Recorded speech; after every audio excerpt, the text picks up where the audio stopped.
இது சிறுதானியத்தில் சத்து மாவு. எல்லா சிறுதானியங்களும் முளைக்கட்டினது. இதில் நெல்லிக்காய் சேர்த்துருக்கோம், காய்கறிகள் சேர்த்துருக்கோம், மாப்பிள சம்பா அரிசி சேர்த்துருக்கோம். சுகர் பேஷண்ட்டுக்கு ரொம்ப நல்லதுங்க. சின்ன குழந்தையிலேருந்து பெரியவங்க வரைக்கும் ஹெல்த்துக்கு ரொம்ப நல்லது. இது உடம்பு குறைக்கணும் அப்படின்னு நினைச்சா காலைல வெறும் வயிற்றுல குடிங்க. உடம்பு ஏற்றணும் அப்படின்னா சாப்பாட்டுக்கு அப்புறம் சாப்பிடணும். இப்ப சிறுதானிய மாவு சத்து மாவுன்னு சொல்லி இப்ப நிறைய கம்பெனிகள் ஆமாங்க. நிறைய பேர் இருக்காங்க பண்றாங்க. அவங்கல இருந்து நீங்க தனித்துவமா என்ன இருக்கு? இதுல வந்து நெல்லிக்காய் சேர்த்திருக்கோம், காய்கறிகள் சேர்த்திருக்கோம். மத்தவங்களும் நெல்லிக்காய் சேர்க்க மாட்டாங்க. நெல்லிக்காய் சேர்த்துக்க மாட்டாங்க, காய்கறிகள் தானியங்கள் தான் சேர்த்திருப்பாங்க. ஆமா, காய்கறிகள் சேர்த்துக்க மாட்டாங்க. நீங்க ஏன் இதை இந்த நெல்லிக்காவை மிக்ஸ் பண்ணணும் உங்களுக்கு ஏன் தோணுச்சு? அப்படின்னா நெல்லிக்காய் வந்து இம்யூனிட்டி பவர் அதிகம், அது ரொம்ப நல்லது. அதுக்கும் சேர்த்திருக்கேன்.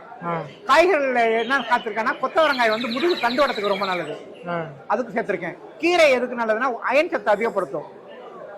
அதனால நீங்க நவதானியத்துல நெல்லிக்காய் சேர்க்கறீங்கல்ல? நவதானியம்ல சிறுதானியம். சிறுதானியத்துல நெல்லிக்காய் வந்து புளிப்பு. ஆமா. இப்ப நான் இத பால்ல போடும்போது பால் கரைஞ்சிராதா? பால்ல போட்டு குடிக்க சொல்ல மாட்டேன், வெந்நீர்ல போட்டு தான் குடிக்க சொல்றேன். அதுதான் கேக்குறேன். நான் எல்லாத்துக்கும் ரெக்கமெண்ட் பண்றது பால் வேண்டாம், வெந்நீர்ல குடிங்க. பால்ல போடக்கூடாது. போடக்கூடாது. நீங்க பாலே தேவையில்லை, வெந்நீர்ல போட்டு குடிங்க. சரி.